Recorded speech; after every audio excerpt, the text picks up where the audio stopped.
임대차 계약 해지가 가능하냐 이렇게 물어보시더라고요. 대뜸 가능할 수도 있고 아닐 수도 있는데 해지하고 싶은 사유가 어떻게 되시냐, 임대인이 X가 되니까. 이런 경우에 임대차 계약 해지가 가능할까요?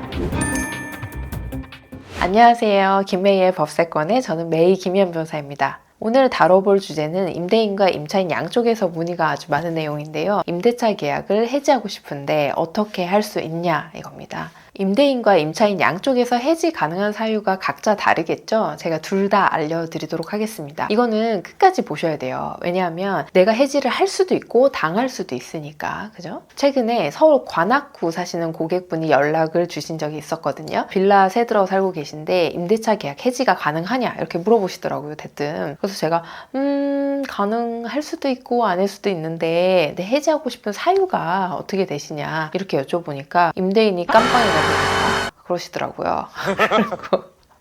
아니 불과 1년 전에 동네 부동산 중개 사무실에 같이 앉아가지고 멀쩡히 비타 500 한 병씩 나눠 마시면서 계약서 사인한 분인데 갑자기 잠수를 타고 연락을 안 받길래 여기저기 알아봤더니 이 사람이 지금 구치소에 들어가 있더라 이런 거죠. 진짜 생각만 해도 한숨이 절로 나는 상황인데요. 이런 경우에 임대차 계약 해지가 가능할까요? 정답은 될 수도 있고 아닐 수도 있다. 근데 눈치 빠른 분들은 아시겠지만 법적인 문제는 웬만한 건 O나 X는 잘 없어요. 거의 케바케. 기본적으로 임차인 입장에서 일방적으로 계약 해지할 수 있는 사유는 몇 개가 안 됩니다. 우선은 계약서에서 사유를 미리 정했던 경우가 있겠죠. 주로 많은 게 계약서 특약에서 보증보험 가입 안 되면 해지한다 이렇게 정했던 경우, 이거는 실제로 이렇게 계약 해지하는 경우가 많이 있습니다. 그리고 계약서에 그런 게 없어도 처음부터 만약에 임대차 계약 기간을 정하지 않았었다 이런 경우는 언제든지 해지를 할 수가 있고요. 근데 이런 경우는 아주 시골이든지 아니면 구두로 한 계약이 있든지 이렇지 않으면 거의 없죠. 그리고 임대차 계약 목적 달성을 할 수가 없는 경우에 해지를 할 수가 있어요. 임차 목적이 뭐죠? 우리가 주택이든 상가든 빌리는 목적이 뭐예요? 편안하게 잘 살고 영업 잘 하고 그러려고 빌리는 거잖아요. 그러니까 예를 들어서 주택을 임차했는데 비가 어느 정도 조금 새 들어오는 게 아니고 너무 많이 새서 사람이 살 수가 없는 지경인데 보수도 계속 안 된다. 아니면 임차인이 잘못한 게 없는데 벽이 낡아서 허물어졌다. 이런 경우 해지 가능합니다. 그리고 다들 잘 아시다시피 묵시적 갱신을 한 경우는 언제든지 해지 통보를 할 수가 있죠. 3개월 후에 바로 해지 효력 발생하고요. 계약 기간 중에 집주인이 바뀐 경우, 다시 말해서 임대인이 매도를 한 경우에도 일정 기간 내에 이의 제기해서 해지할 수는 있습니다. 왜냐면 내가 잘 보고 이 임대인이 믿을만 하다 싶어서 내 전세금을 맡긴 거잖아요. 근데 갑자기 이상한 사람한테 보증금 돌려줄 능력도 안 될 것 같은 사람한테 팔았다. 그러면 빠른 시간 내에 이의 제기해서 해지할 수 있다는 게 대법원 판례기는 하거든요. 근데 참고로 이때는 새 임대인하고 예전 임대인 중에서 태기를 하시는 거예요. 그리고 현재 살고 있는 집의 경매 가치도 포기를 해야 되기 때문에 덥석하면 안 되고 굉장히 생각을 좀 잘 하셔야 됩니다. 그러면 비슷한 소유권 변경인데 경매는 어떨까요? 내가 살고 있는데 집이 경매에 들어갔다. 그럼 너무 불안하잖아요. 바로 그냥 해지하고 보증금 달라고 하고 싶죠. 근데 이 경우는 단순히 경매가 개시됐다는 이유만으로 무조건 해지하는 것은 어렵고요. 경매 진행 상황에 따라서 전세금 반환에 문제가 예상이 되거나 소유권자가 변경되게 되면 그때 해지를 고려를 하실 수가 있는데 이 부분도 아까처럼 좀 신중하실 부분이 많이 있습니다. 자, 여태까지 제가 임차인 쪽에서 일방적으로 해지 가능한 사유를 대여섯 가지 말씀드렸는데 그중에 우리 관악구 임차인분처럼 임대인이 수감이 됐다든지 연락 두절이라든지 그런 경우는 없었죠. 그럼 뭐다? 일단 일방적인 해지는 안 된다는 거죠. 근데 왜 제가 처음에 될 수도 있다고 했을까요? 일정한 경우에 계약 취소는 가능할 수도 있어서 그렇습니다. 만약에 임대인이 수감된 이유가 전혀 임대주택이랑 상관이 없고 예를 들어서 사람을 때려서 구치소에 들어갔다. 그러면 안 되겠죠. 근데 만약에 수감된 이유 자체가 전세 사기로 간 경우잖아요. 요새 이런 경우 많은데 이럴 때는 전세 사기 요건을 입증해서 취소 통보를 할 수가 있어요. 취소하나 해지하나 계약 효과가 없어진다는 거는 대동소이하니까. 물론 사기가 아무 때나 성립하는 건 아니기 때문에 내용은 좀 법리적으로 잘 써야 되고요. 그리고 이럴 때 실무적으로 제일 많은 거는 구치소를 아예 찾아가서 중도 해지 합의서를 받아오는 거거든요. 전세 사기 크게 해가지고 수감된 사람들은 이미 구치소에 가보면 해지 합의서 받으러 온 사람들이 줄을 쫙 서 있습니다.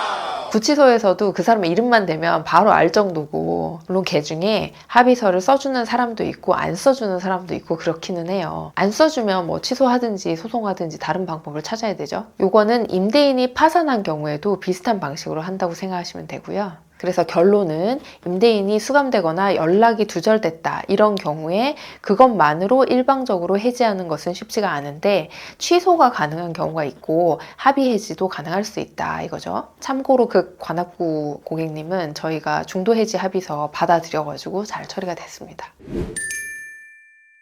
그럼 반대로 임대인은 어떻게 임대차 계약에서 벗어날 수 있을까요? 악성 세입자 때문에 고통받으시는 임대인분들도 굉장히 많아요. 주택임대차보호법하고 상가건물 임대차보호법이 있기 때문에 임대인 측 해지는 정말 어렵습니다. 그래도 해지할 수 있는 사유가 몇 가지 있기는 있어요. 첫째가 월세가 밀린 경우입니다. 주택은 2달치, 상가는 3달치 밀릴 때 해지할 수 있습니다. 이게 연속일 필요는 없기 때문에 주택에서 뭐 1월에 한 번, 3월에 한 번 이렇게 2번 연체하면 누적이 2달치가 되잖아요.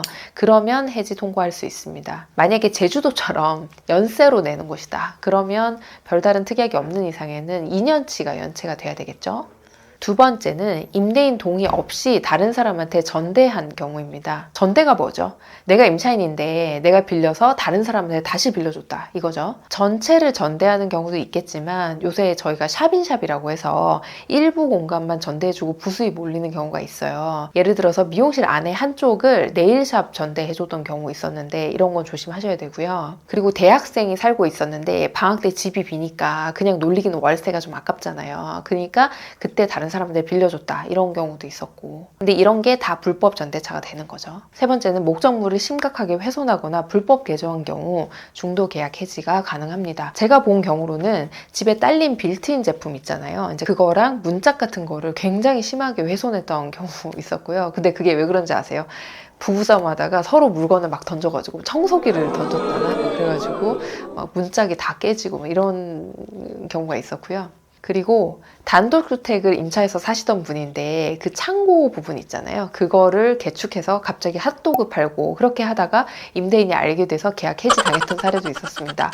그냥 조용히 하려고 그랬죠, 처음에는. 근데 핫도그 장사가 너무 잘 돼버린 거지. 갑자기 맛집이 돼버리니까 소문이 막 나버린 거죠. 네 번째로 상가인 경우에 임차인이 만약에 파산을 했다. 임대인 입장에서는 이제 월세 받는 건 텄잖아요. 임차인이 파산을 했으니까. 그러니까 하루라도 빨리 내보내고 다음 세입자를 받고 싶잖아요.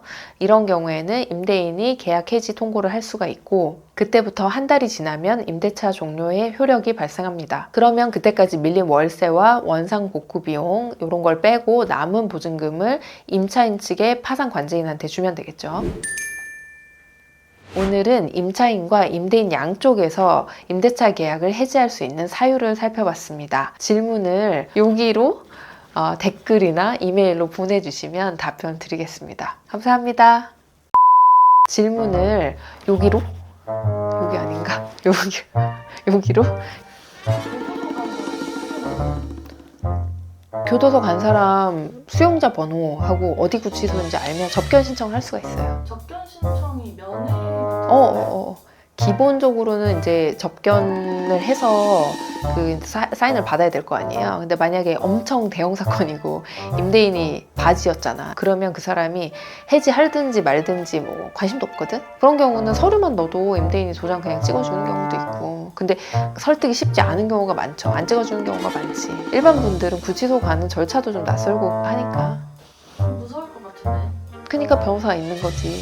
접견하고 합의하고 이런 걸 다 해주니까. 근데 생각보다 별로 안 무서워요. 영화를 너무 많이 봐서 그래. 유리창 뭐 너머에 있다가 유리창 갑자기 깨고 넘어와가지고 칼을 막 목에 대고 그런 거 상상하고 있지. 그런 거 아니야. 친구가 해외에 살고 있는데 걔는 잠깐 한국 들어올 때 서블렛을 주고 온다던데. 해외는 괜찮은 게 아니고요. 우리나라에서도 임대인이 동의를 해주잖아요. 그러면 할 수 있죠. 해외에서도 동의 안 해주면 못해요. 심지어 면접까지 봐가면서 임차인을 봤거든.